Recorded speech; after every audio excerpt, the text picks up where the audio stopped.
Hi there, just before we start the video, I'd just like to remind you that I have an email subscription list. You can find the URL for the list in the description for this video, or you can find it on my websites, russleach.com, comicbookblackbelt.com, or onlydeathcansavus.com. That's the name of the book, Only Death Can Save Us. I won't be filling your inbox up. It'll just be short bits of information about the book or things that are going on the channel. The book is a cosmic Bronze Age inspired journey. That's art and story. So if you like the way comics used to be, hopefully you'll really like this book. So that's it for now. Let's get on with the video. Hi there, welcome back to the dojo. This is Russ Leach. I am the comic book black belt, and this video is to some degree cathartic. It's effectively talking about my progress over the last 10 years, and hopefully it will inspire or inform other people that are wanting to use art as a career. So, you know, lots of people, lots of creatives are driven to paint or to draw. My personal passion is sequential art. I love the idea of storytelling through images. So I'm not really into animation per se, but the idea of comic books or storyboarding, the idea of getting your ideas, the concept of getting your ideas down onto the page or onto the screen and driving a story forward, and in some cases finishing off those images to look as good as they can be at the same time telling that story, is what really gets me going. That's what floats my boat. So that's why I decided to try and break into comic book publishing. But also why I'm involved in the other artistic projects that I'm involved in. Some of you out there might just want to do it for the love of it, and you're not interested in a career aspect, and hopefully you'll get something out of this video just by seeing my personal progress over the last decade. For those of you that want a career in the artistic fields, whether it's content provision, production, or comic book publishing, hopefully you'll get something from this as well. Nobody gets into comic books the same way twice. There is no how do I get into comic books, and indeed I don't really feel like I've done it myself yet. I've had a couple of pretty high profile gigs as far as the name, the client, like, you know, Marvel, Doctor Who, the BBC, Cartoon Network. These are people I've been involved with and have worked for, but because I'm not on the editorial side, or I'm not in the monthly production of the big titles in America, I'm pretty much anonymous. So in some ways I kind of like that, to be honest. I'm not really interested in people knowing who I am. I'm interested in the art, the production, and telling stories. And if those stories in some way inspire someone, or get someone to learn something new, or to be interested in something, or to make their own books, then my job's done. The actual the ethos of my art is there. That whole process of connecting with other people, which is why we all tell stories, and in my case artistic ones. So at the moment you've been looking at a blank screen, if you haven't been looking at me in the corner of the screen, depending on how I edit this up. So what I'm going to do is I'm going to flick through 10 years of work. Don't worry, this isn't going to last too long. I'm just going to flick through samples of my work, and give you a quick lowdown on how I've progressed over the last 10 years. So let's start off with some very old work. This is stuff that I did in the 90s. I actually can't really see it that well. This is a Batman piece I did, Batman versus Predator, and sent off to DC. DC didn't want to know. I did do stuff for books in the UK. This is Brit Force, and I was really pleased with this. And you can maybe see from this, I had a strong influence from the whole Image scene at the time. I knew that I loved certain comic books, certain styles, but I didn't know why.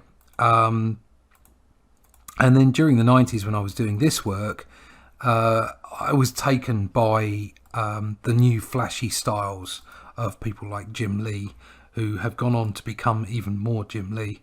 And I copied those styles, to be honest, to try and make my way into the comic book industry.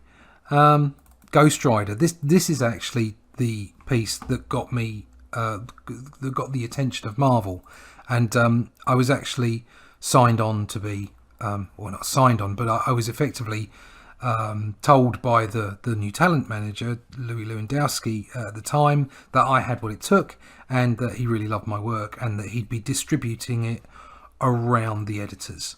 I had the same response from Image, but unfortunately things happened and it never got anywhere. This is an Iron Man preview or submission that I did. It wasn't very good, actually. And a Spider-Man 2099 one that I did. These are all, as you can see, scans of old photocopies of the work. And the way that I was doing it was I'd missed out on a lot of... I was trying to copy the style too much, which is something that I'm very big on at the moment. Very big on reiterating to people: don't copy other comics. Don't copy other people's styles. Don't copy other artists. And this was something that I was doing at the time. You can see some of the. This is something I did for a UK comic at the time. There were a lot of smaller comics being printed. Small press they were called, whenever anybody asks.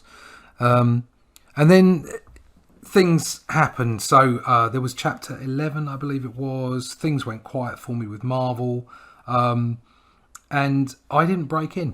I didn't break in at the time, and I went away and had a career in production.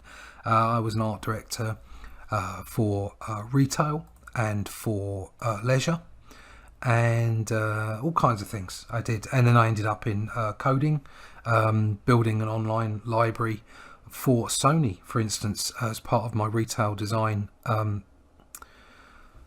brief. And then I started my business, and things went onto the internet, and I did applications. I was a coder for a while, so art directing and designing, user interfaces, that kind of thing. And then things ended. I'm not going to go into anything more than that, but things came to a natural end, and I thought, I have an opportunity here to go and do something else after I'd had the career that I'd had. So I came back to it. So part of the title of the video was about You're Never Too Old, and that was 10 years ago, and I'm 52 now. So at 42, I decided in 2010 that I was going to give it a shot. And naively and arrogantly, I thought I was good enough. And that's okay. You need a bit of arrogance. You need a bit of self-confidence. What you're seeing here at the moment is something that I sent off to 2000 AD. And I was super proud of what I'd done here. Really, really pleased with it. But they didn't think that it was right for them. And to be honest, looking at the work, there are lots of things that just aren't right about it. And I took the maturity that I'd had from years in production, years in life, as it were, and I took that, and I took these rejections, and I tried to get better. That I was convinced that it could be done. So that was Cycle of Violence. I also did Hold Up, and this is just the pencils. I was quite pleased with this as well. This was Tharg's Future Shocks. I thought it looked pretty cool. But again, I can look at this now and see lots and lots of things in it that just aren't quite right.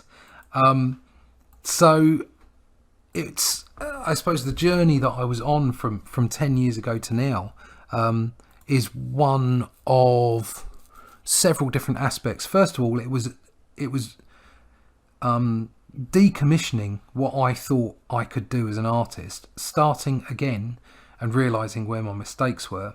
And even though I'd got to a certain standard, I think even though I was accepted by Marvel in the 90s, I don't think I was mature enough to do it properly. I think maybe I could have been given guidance at the time, but being here, not being in the States, that wasn't going to be an easy task to achieve, to try and get myself to a standard with the support that I needed. So all in all, I think it worked out well. So coming forward to 2010, deciding that I was going to jump in and start again, it was about getting as much work as I could for what I thought was reasonable amounts. So I did start off on low and in some cases no pay. So you hear a lot of people say, don't ever take work for no money at all. And it's like, that's right, you should be paid what you're worth. But at the same time, you know, there are such things as internships, and you do have to make your way in, and sometimes you have to make sacrifices to get what you want. So I made sacrifices. I sold up the house and we moved. I got a smaller place, and I took chances financially. So by moving, by doing what we did, I put my money into me because I believed in me and my wife believed in me. And hopefully things have come out really well. I'm in quite a good place now. So I'll just nip through a couple of the samples so that you can see, hopefully you can see some kind of progression. My first ever paid gig from 2010 as a professional illustrator was Birdman, and it was for some box art for these kind of I don't know exactly what they were. I can't remember off the top of my head, but they were kids craft sets, and Birdman was to be part of the packaging and also be made up and put into a little comic inside. And the artwork is abysmal. I mean, this is compared to the stuff I was doing for the 2000 AD submission pieces, which were rejected. This is awful. It's absolutely diabolical. And I think what is exactly what I was saying earlier in the video is that I basically pulled myself apart in order to make myself better. Something else I was saying earlier was about how I knew what I loved. So I knew that I'd loved the comic books that I'd loved as a kid. So, you know, all those Bronze Age artists and writers. And then I got to the 90s and I'd been taken in by things like Watchmen and Killing Joke. And I was modern. I was older. I wanted the darker stuff. And it was only really in the last 10 years, coming back and trying again, trying to make it into the industry, that I realised, no, it was the comics of my youth that I truly loved. Don't get me wrong, Jim Lee, the X-Men of the 90s, the Image comics, I still love them. I still appreciate the artwork within them.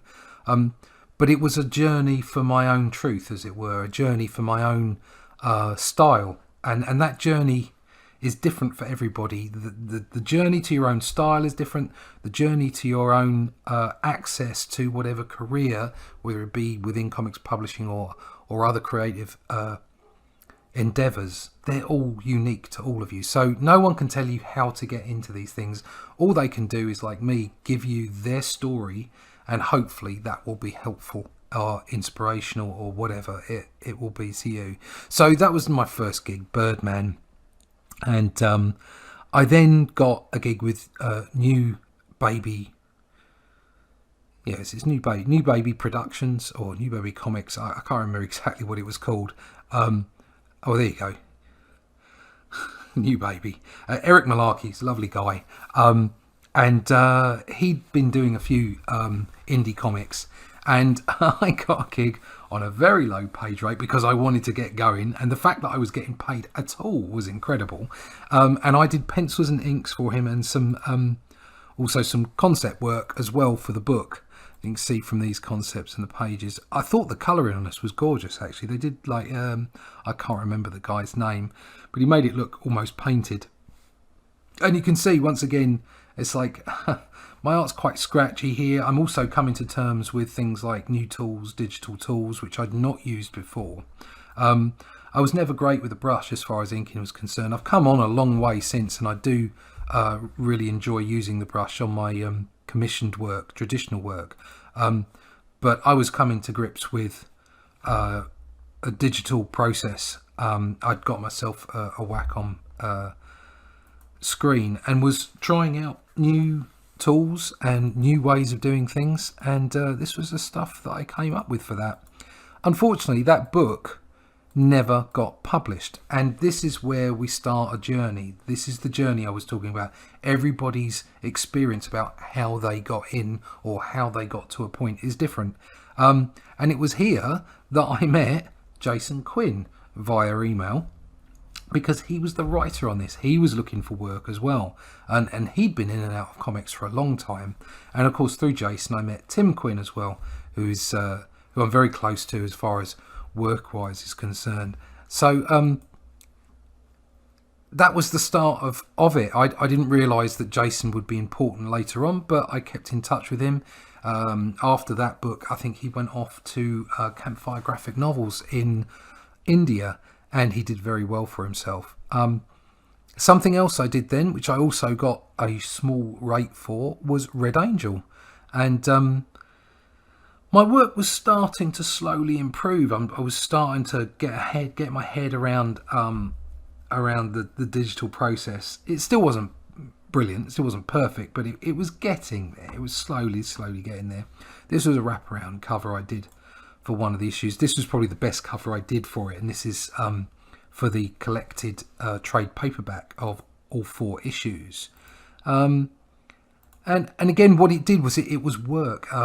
Something you have to do in order to get better. You have to keep working. You have to keep producing work, and that is the only way that you can improve. Just practicing every now and then isn't going to do it. You've got to keep doing it, and even if it's only a small bit. So, for instance, everybody who watches my channel will probably know of Marshall Lee and all the guys that he's involved with and the 100 Days Challenge. I've been watching a few guys, Robert and what have you, and they're just so inspirational to me. The fact that they work every day, just a little bit, on drawing comics, and it makes a difference. So from my perspective, I'd taken the leap, and I was trying to draw comics, or at least be drawing, illustrating every day. That was my job. That was going to be my job. So it definitely made a difference, and I definitely saw a real improvement over my work, a real improvement. So those were the first 3 jobs that kind of got the ball rolling. I soon got involved with Jay over at Unstoppable Comics, and I've seen my work steadily improve over that period of time. This is one of the more recent issues of Storm Chasers that I've done for him, and I can really see the difference in my ink work, but more importantly in my panel progress, the way that I tell a story, characterization, anatomy. Figure drawing is hugely important, of course, in telling stories. There's some pencils for it. There's some inks. See this closer in, different colour of that. And again, getting regular work. Jay pays for the pages, and that made a really big difference. Thank you, Jay, for taking me on, taking a chance on me. And I really have, and I hope Jay's seen this as well, seen real improvement in my work as it's gone on, working with Jay. I go backwards and forwards to Jay when I can now, because obviously I've had other work come in, things like Doctor Who and Marvel. The Marvel stuff have really taken up most of my time, and of course along the way I got lots of various little jobs doing illustrations. I did some stuff for a ride, for a Kia ride that ended up with you in a Kia car. I did this was one of my first jobs as well, doing a packaging comic book. I did some work. I tried some competitions, as you all do. So I did the Dark Horse competition. Did some. This is more recent, as you can see from the artwork, and that stuff as well. I did some submissions to different people, and so far, so the submission process hasn't gone. It hasn't gone the way I'd hoped it had. Something else I got into was movie production. This was for a horror film local in the UK, and they needed a creature, and through a guy I knew, so that got me on the IMDb. And this is a submission to another independent comic for a zombie pick. So you can see, I was quite pleased with that one actually. So you can see there's so many things you have to do. You have to keep yourself varied and looking and hungry for work. As we move on, this is some stuff I did for Tim Quinn. Now, Tim Quinn is the brother of Jason Quinn. Jason Quinn was the writer on the Chronic Argonauts, which I did for New Baby, but he also ended up getting that job at Panini and giving me my first fully pro gig, okay, on Doctor Who. I mean, that's massive. When I got Doctor Who in 2015, so this is 5 years on from when I decided that was it. I was going to give illustration a go, and in the meantime, I'd done things. This was going to be a strip for a newspaper, but never got going. I'd done in the meantime. I'd done all kinds of things for that first 5 years. I'd been a karate instructor for a local leisure centre and for a school. I'd even taught art for a year. I'd worked in all kinds of places just to keep the money coming in where I could. I had a digital career that was petering off, where I'd done some design work and web work while I was hopefully getting more illustration work. And then 2015 rolled around, and that was where that connection that I'd made with Jason came into fruition. In the meantime, the paper strip that you just saw there was work that I'd done with Tim Quinn, who is Jason's brother. Tim Quinn is now going to be the editor on my new book, Only Death Can Save Us. And he's been in the industry like his brother for a long time, and he was an ex-Marvel editor, done X-Men, Spider-Man, was a big part of Marvel UK. So to be involved with Tim as well and be in his world, and his world is crazy, I assure you, but it's crazy good. And he once again, I got lower tier work, as far as you call it lower tier. If you compare it to American superhero comics, it's lower tier, but it's still important work. And this work I'm showing at the moment was for the John Hulley project, where John Hulley was primarily involved in getting the Olympics sorted out, the modern day Olympics, and he's a forgotten hero, but he now has a statue in Liverpool, and I was part of it with this book, and that's just fantastic to be part of a project like that. Really enjoyed the artwork on this book, and again, you can see my ink work on here. It's got a very sort of Bronze Age look to it. I'm starting to develop the way that I work, and that also happened with the earlier jobs that I did. So BB Black Dog again, an early job that I did before 2015. So you can see this progression from 2010 to 2015, within which I basically took any job I could get hold of. This was for artwork for their CD and album, and really enjoyed this. Got a guy called Mike Summers to colour it. Mike Summers and I Ended up being on quite a few books, actually. A lot of stuff for Unstoppable Comics. And then also when we went into Marcosia, again, that was prior to 2015, where I basically took a couple of back-end jobs that weren't particularly financially...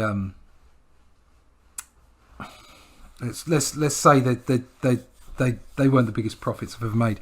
But anyway, they were fun jobs, and I got to work with people, and I got a lot of experience. So I'll show those in a minute. Another job that came up, The Idol. Again, this is you can see my progress in inks, just black and white there.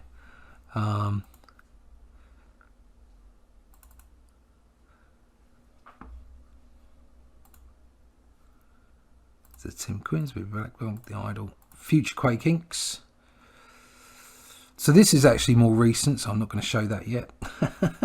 So, oh yeah, and then again, along the way, you get amazingly different kinds of jobs that you get just by getting yourself out there. So another lesson that I learned along the way, just apart from trying to make my way into publishing, trying to make my way as an illustrator, doing whatever job I needed to do in order to make money to go along the way, but also bizarre jobs would come up. So this was from an e-learning company, and again, it gave me work to do. It gave me something to get my teeth into so that I could continue to learn on the job. I mean, technically, you're learning on any job you're doing. You're always learning as you move forward, but particularly with illustration, because you're trying to find your own individual route, and that's tricky. That really is tricky to get that right. Something else I did was some game design just for characters. Quite pleased with these. Again, Mike did some great colours on these. Really pleased with them.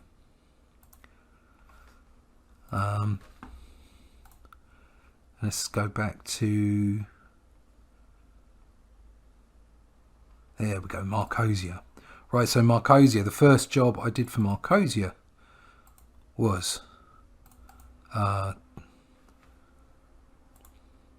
the British Showcase, which I had 2 stories in, and I was really chuffed about that. Again, this is I can look at this work and cringe. There's just stuff in it. I don't like the eyes on that man down the bottom. My figure drawing is not perfect in any of this. Not that it's ever perfect. Fentons Green was my first full-on graphic novel, and I still have a soft spot in my heart for that graphic novel. Very pleased with this one. You can still get this one at Marcosia. And again, this was Mike Summers, fantastic colorist. And although I can see a lot of issues with my inking in this and with my base drawing and sequential art, it's still not bad. I think it's my first piece of work that I can actually look at, chronologically speaking, that I can look at and go, yeah, okay, I'm starting to really get the idea now.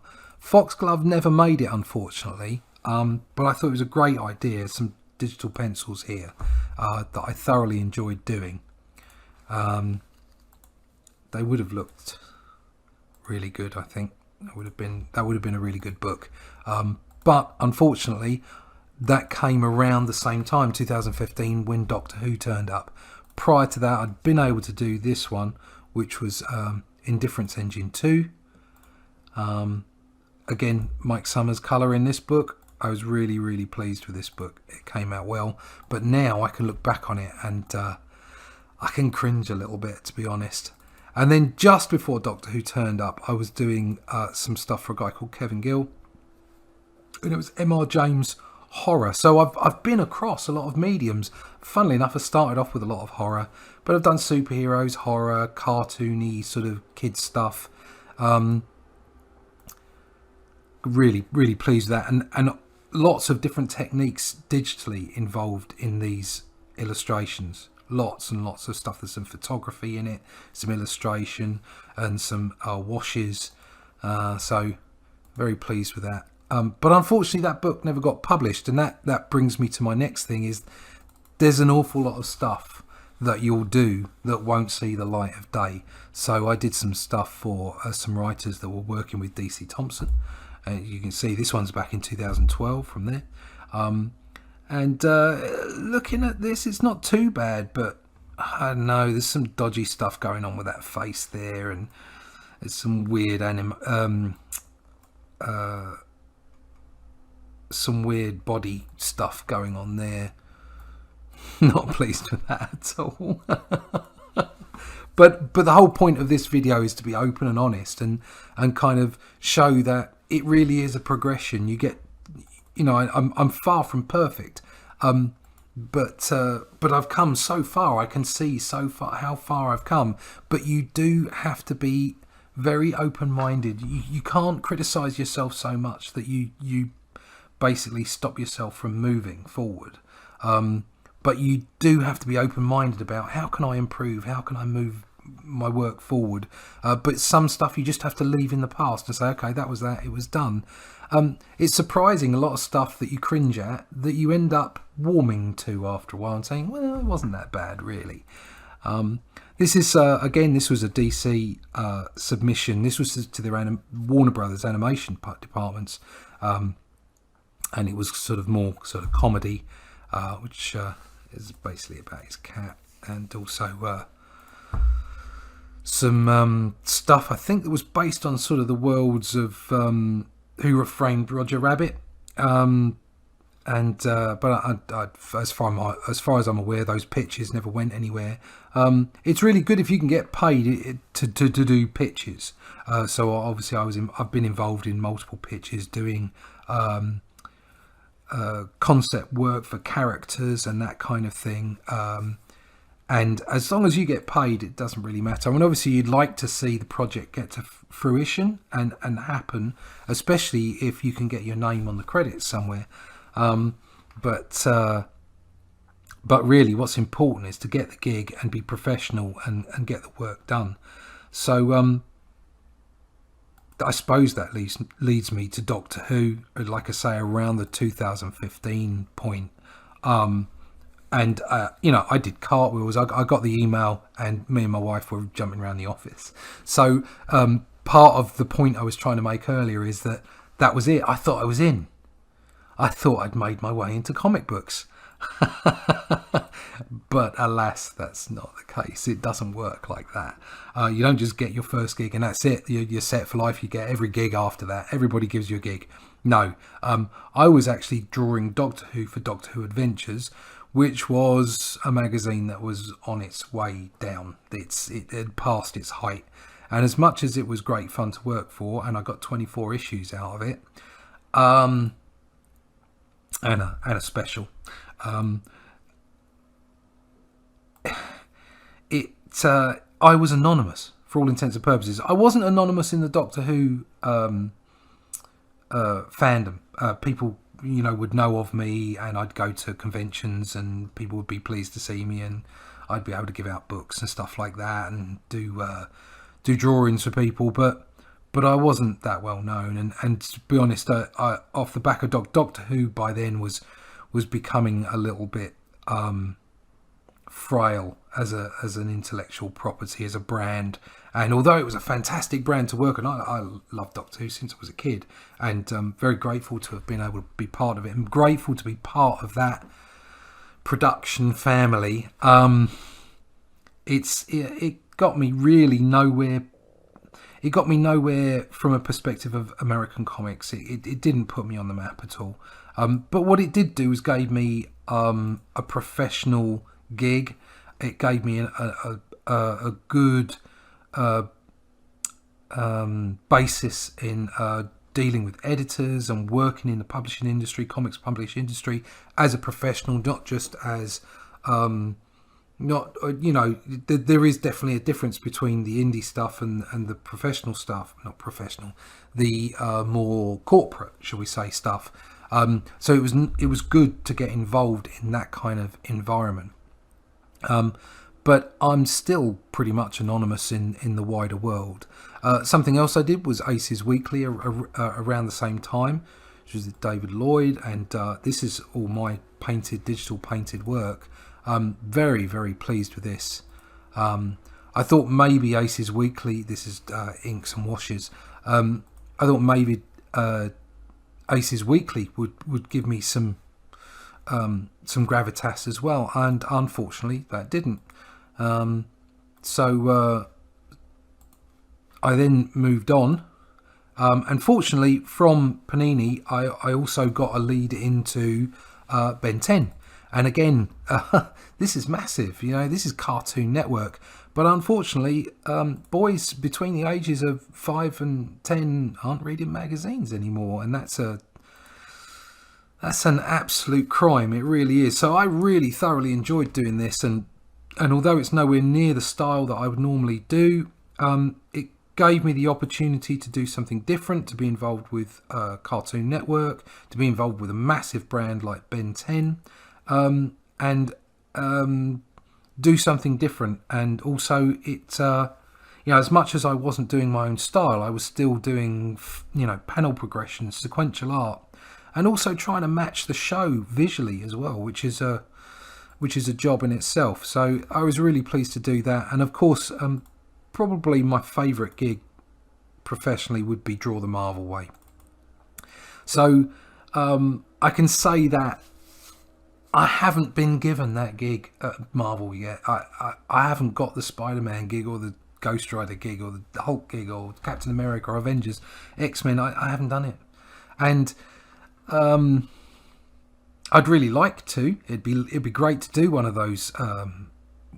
those characters, but if I don't, at least I got to do this, and these are proper illustrations that have been asked for by Marvel and Hachette. They've been have gone through the editorial team, they've done the job, so I can class myself as a Marvel artist, and that, I suppose that's it really. I can die a happy man. To be able to work on this was just, it was an absolute joy and a real privilege. And the fact that it was in some ways like a successor to a book, Draw the Marvel Way.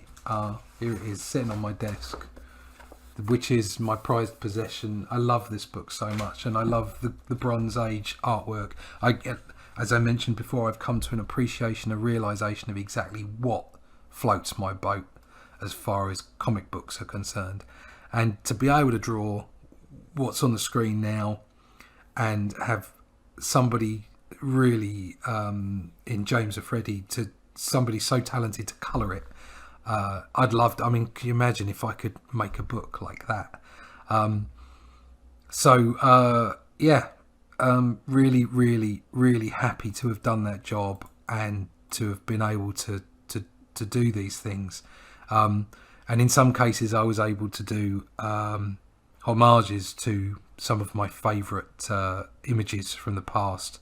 So that was a great gig, and hopefully as you can see from the artwork as well, you can see the progression of my artwork slowly as I came to realise what I really wanted, what I really enjoyed, what art really spoke to me, and how I would want to speak to others with my art. So that's effectively it up to my own books, I suppose. Other little things that came through, because you're in and around a certain industry, you pick up contacts. So I got to do some third-party stuff with other companies that haven't gone anywhere, unfortunately. I got to do some Spider-Man stuff for a third-party company. I suppose much like Draw the Marvel Way, but at least it was some kind of sequential art. Again, loads of weird requests for submissions. This was Agent UK, and by the time I got to the end of the book, again, this didn't go anywhere, but I really enjoyed doing the artwork. Although I only did pencils, they were good fun. They were really good fun. So yeah. I've been able to do lots of different things, and of course, as I was saying earlier, because you spread the net, because you end up just by working and getting out there, being professional, and talking to people and inviting others to work with you, you end up picking up connections. And because of my work through Doctor Who, I met several great writers, really good writers, and that I've been able to work with. And one of them, James Peaty, I did some storyboarding for, and he ended up putting me in touch with the production company that I'm currently doing the storyboards for a feature film for. So it's amazing how things work. As much as I said I wasn't put on the map by Doctor Who or by the Cartoon Network work that I did, or even by the Draw the Marvel Way work that I did, because it wasn't in the States, I still managed to pick up work through that route. So I picked up storyboarding work, which, as I was saying earlier, is very much like drawing comic strips. It's progressional, it's sequential art, it's telling a story. And you can be quite nice and anonymous as well, and maybe get your name up in a credit somewhere. And this is some of the current work that I'm doing, and that's not. I like that. I like being part of the back room, but I also I also enjoy telling a story. So storyboarding is really very rewarding. I really enjoy it. It's actually better paid than drawing comics. So that's something to think about as you move through whatever decisions you have, whatever routes you take. There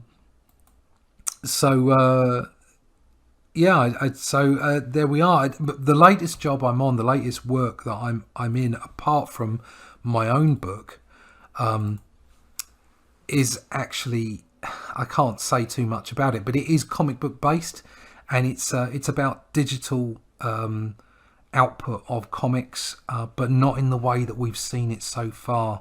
It's reinterpreting the story and doing some very, very special things with it. So I suppose what I'm doing is in some places I have to, for this particular project, in some places I have to draw new work in the style of someone else, in the style of the original artist, and sometimes I have to convert stuff and make it work within the confines of the application that I'm working with. So hopefully I'm going to be able to tell people more about that in the future. At the moment, apart from that and some storyboarding, this is my focus, my own book. So this is what I want to do. This is the way that I want to draw. It's very much Bronze Age inspired. The story as well. Tim Quinn is my editor on this, so I get to write it, and then I get somebody who knows what they're doing to actually look over it. The preview for this that I'm showing you right here, 8 pages of preview, will be free to download, so everybody can take a look at it and see what they think, and hopefully it'll get people inspired to want to buy the book when it does come out. I'm hoping to have the book out this year. I'm in the middle of starting the pencils on it now, so hopefully after listening to me go on for the last half an hour or however long it is about my journey and how things have changed so radically for me, not only professionally, as I've moved into a stage now where all my work, 100% of my work, is illustration, whether that's comic book illustration, whether that's storyboarding, or whether I'm working with other people on different projects. I'm billed as an illustrator, and in some cases an art director as well. That's my journey. It's not just that, it's the professional journey, but it's also hopefully what you've seen visually here, I haven't been able to show you all my work, obviously, because it does get too much, and I don't want to bore people. Probably already bored you to death and you've turned off.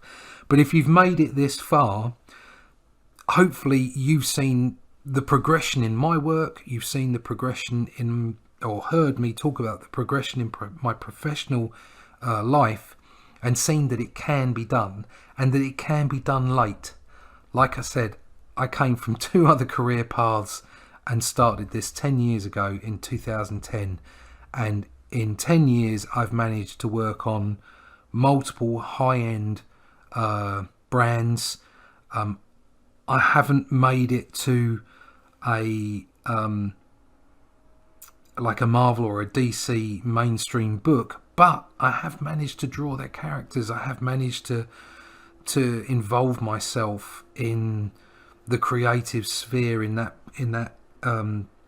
entertainment environment, and make a living out of it and enjoy it, and I wouldn't swap it for anything.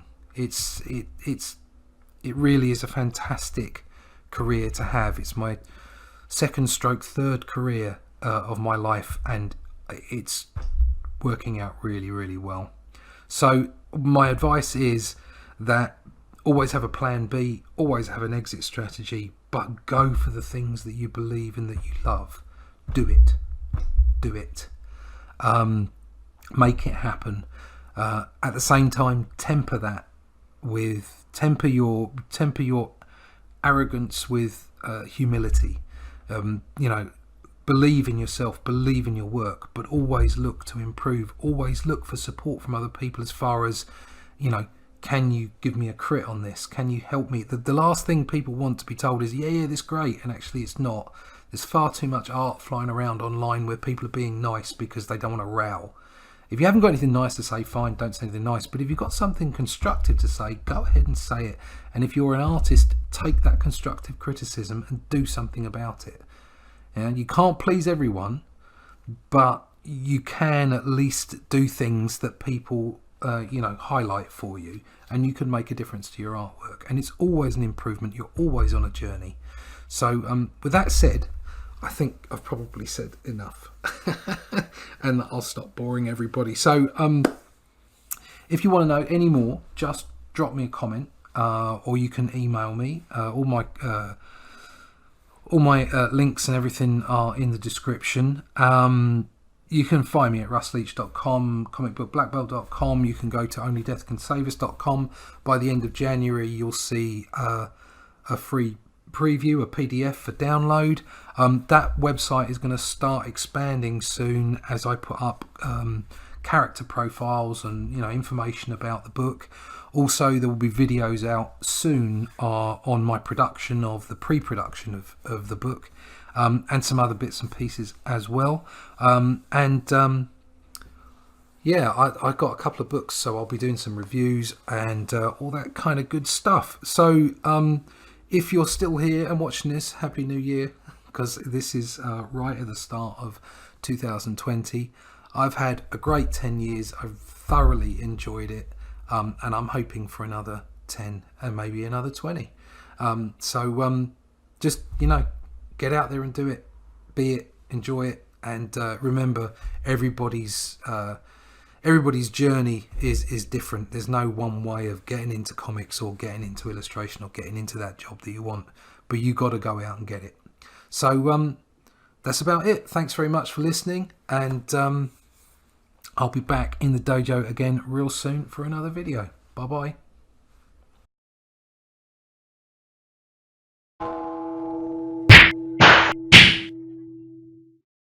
Thanks for watching Comic Book Black Belt. If you've enjoyed the content from this video, please like, share or subscribe, and come over and follow me on Twitter. It's been great having you in the dojo. See you again soon.